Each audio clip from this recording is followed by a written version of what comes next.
school experiences.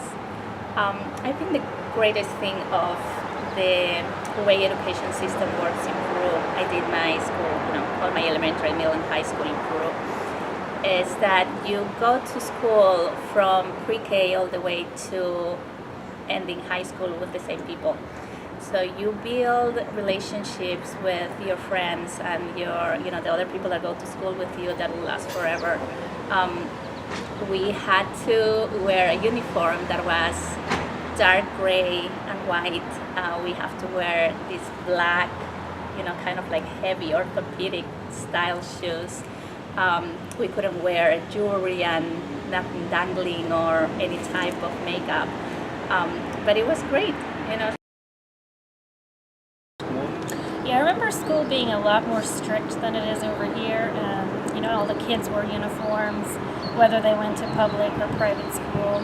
And you can get sent home just for not having a neat or tidy appearance. It seems like school over here is just a lot more free, and kids can do have a lot more freedom.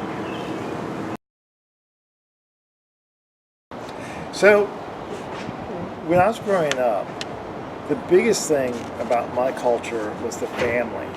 And I have a memory, or multiple memories, that no matter where I lived, I was born in Gary, Indiana, so I was born here. I was born in Gary, Indiana, then we moved down to Florida, and then I moved to Virginia in high school. And no matter what, I always had family nearby. So it was, ironically, I only have two siblings, but I grew up next to uncles and aunts and cousins that went to school. My cousin went to school with me. And so my childhood was always around the family. Yeah. So I grew up in India, and I would say with fairly remote parts of India, so very small towns, and often even when I meet an Indian, I'll have to give the closest big town where I grew up. I think what was fascinating about that experience was you lived kind of in a cocoon and you saw the world through the media, which was primarily television at that point of time.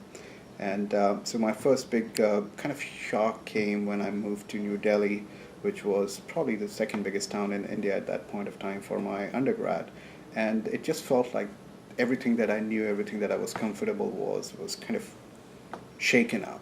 I went from a very small, very close-knit small town to a really big city where you had to kind of fend for yourself. And that transition was, even though it was exciting, but it became the foundation of kind of who I am right now, and it helped me figure out not to be shy in embracing change. And that's what kind of transpired in my rest of the career.